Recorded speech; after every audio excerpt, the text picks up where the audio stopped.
Kabi. I'm a pharmacist working under the Ministry of Health in Kenya.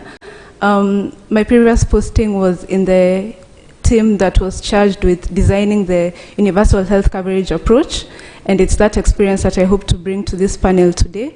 In addition to that, I've served in IPSF in various positions. I was the chairperson for the 5th IPSF African Pharmaceutical Symposium that was held in 2016 in Mombasa, Kenya. I'm honored to be here. Thank you, Mandela, and the entire reception committee for inviting me today. Thank you. Awesome. So I told you we have very powerful upcoming young leaders, right? So I'm beginning with you, Aya.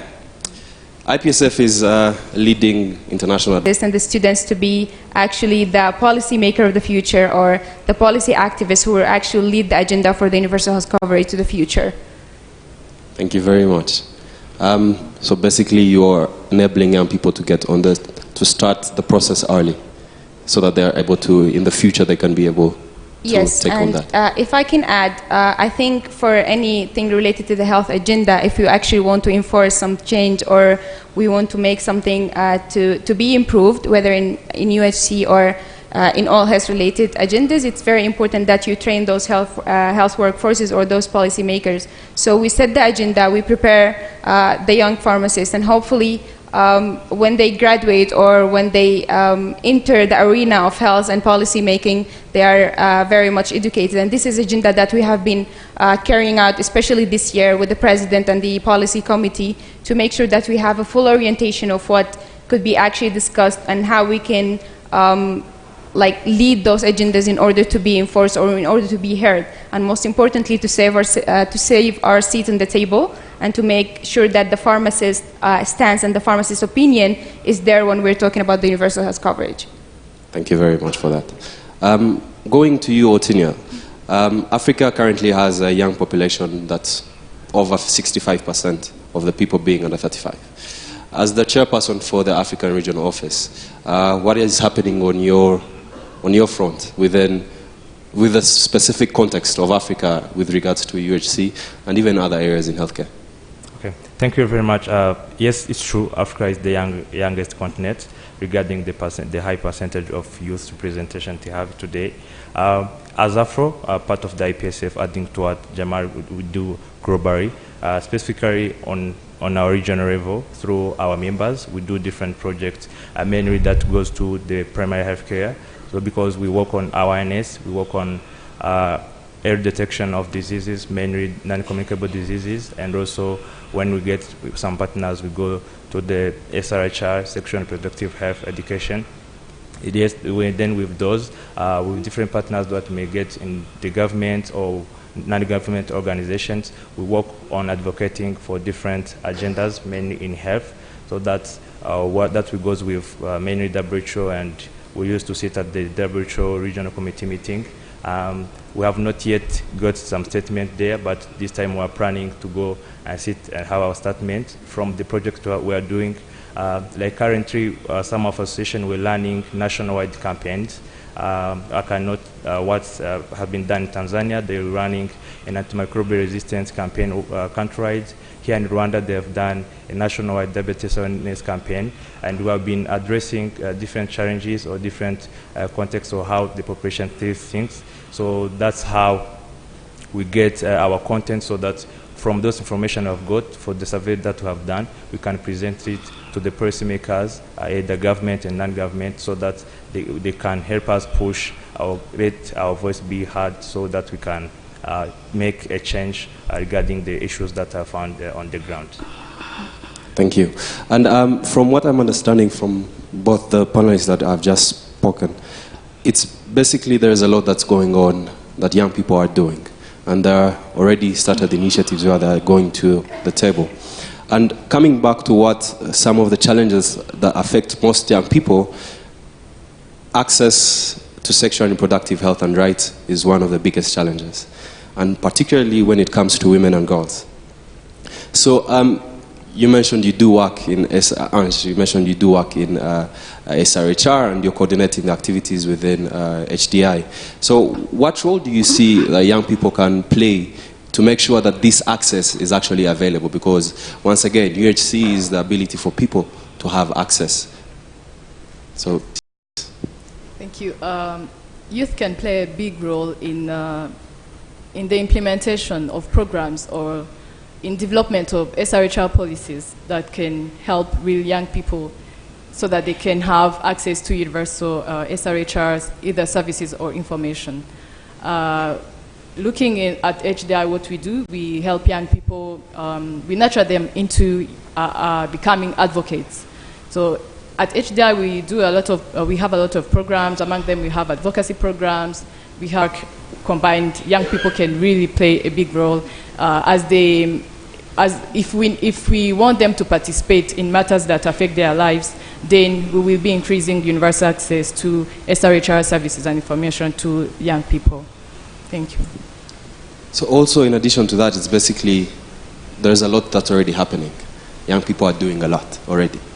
But once again, Patricia, Dr. Patricia, you're a young person working at the Ministry of Health. Yes. You've worked with a technical team for UHC.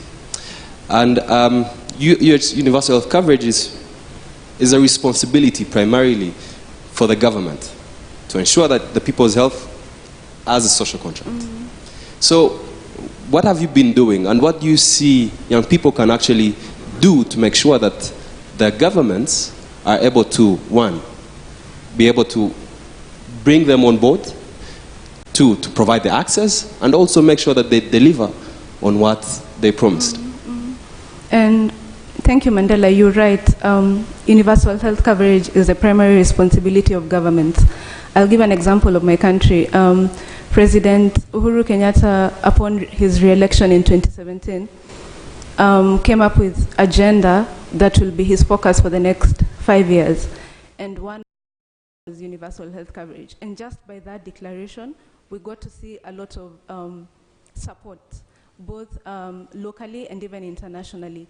One instance that I remember is last year, towards the end of last year, the WHO held its global meeting, the first ever outside Geneva. It was held in Nairobi, just in support of the step that the president had taken. And we had that team, including the Director General, Dr. Tedros, attending the launch of UHC that was held in one of our counties in Kisumu. So it goes to show really the step and the support that is available if the government or the political part plays its role. Coming to your point about how to hold the government accountable, because it's one thing for them to be committed, but it's another thing for them to be accountable, and what role does we as a youth play? So I'm thinking about it in two aspects. Number one, the youth as educated members of the society and what they can do, in addition to what Mary Ange was talking about. We get to see that the youth are doing a lot of things, but it's for the impact to be in themselves. It's a group called Discussions to what is happening in their Senate.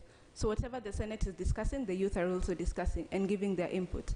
So they just started it, and then what happened is that so many organizations offered to support in terms of even capacity building, like how do you write bills, how do you approach these governors, how do you write proposals. So it's one thing for us to take a step, and eventually someone will notice and put money into it, and our voice will be heard. That's an example of a model thing that the youth are doing, and actually even now it's very hard for that county government to make a decision and not to consult that youth team.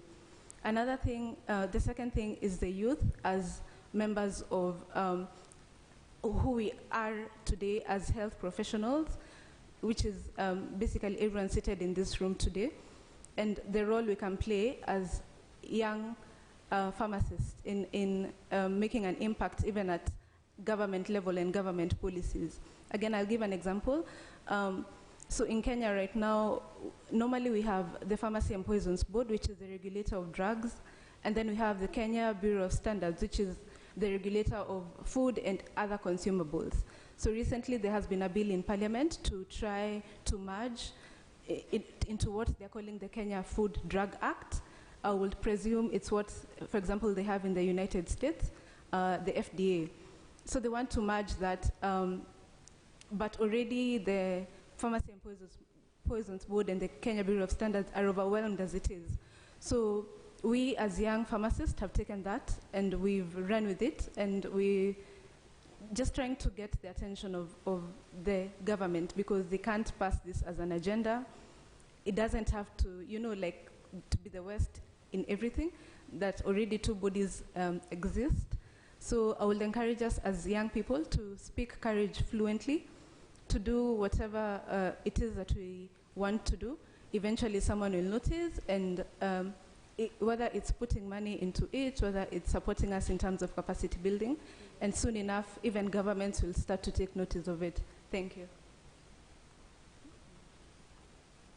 All right, thank you. So once again, things are happening, but there is one more thing that needs to happen. Somebody needs to notice. Okay? So from my next question, that was actually going to be, what are some of the barriers that are hindering or are not enabling young people to contribute? So I'll start this way. You start, Patricia, and then... A barrier, I will say, is bureaucracy, especially from the government point of view. There exists a lot of red tape. You want to talk to someone, the minister or a county leader, but there are so many steps you have to pass through, and I know you agree with me. So the good thing is that we can leverage on technology. Nowadays we have no excuse. All these ministers and presidents have social media handles. I've seen people responding. You tag them on Twitter and they respond. You post a picture and you see someone has taken action. I remember, again, recently in Kenya, there was a hospital that was closed because a mother was giving birth unattended. So people just posted from our members that how we can actually reach this point, how we can meet our Minister of Health, how we can present the idea that we have. So I think the barrier is basically and simply communication, like just trusting those young people that they have the knowledge, they have the information, and they can actually make change. So I think, I really hope that if we've been here in a high-level meeting and we have people who are actually decision makers and stakeholders, so we can present this idea. But I also do believe that, and I hope that since we're talking about universal health coverage, that the upcoming sessions and the upcoming in the university to maybe accommodate more youth or engage more youth or make them more involved in the decision making and the idea spreading. So I think this is the main part, simply communication, and I really hope that we're moving this step and we're not, and like for the upcoming future, we're not advocating for youth engagement anymore, but we're also advocating for how they can actually be active role models or active players when it comes to the... How have we in fact positioned ourselves regarding that? Because we really can't... The first question? Okay. Thank you.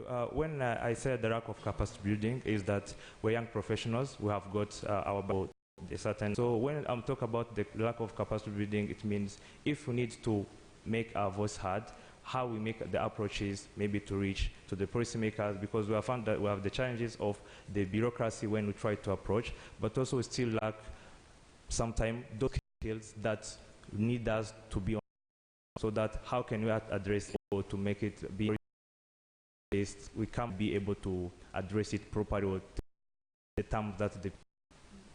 So anybody else who wants to take on that question, please? I may add one. I will take it from the information needed, just about the accommodation for the youth locally and nationally to be actually able to apply those skills that they gain. Adding to what Othniel has mentioned about capacity building for young people, I'll give you an example of work. So I'm almost the youngest person at where I work. And as I told you, we work on SRHR. We have different programs, but my main focus is on SRHR. And when it comes to policy, or others were old. I don't use the term old, but I'll be using advisors. They are making decisions that will affect young people, policies designing, policies implementation. But again, it's universal health coverage. Again, what do we do as HDI? We provide them for free. This is, again, the universal health coverage. And he told us we are mainly used. Title of this, the caliber and the nature of the event. We are an event with young professionals, but do I need to...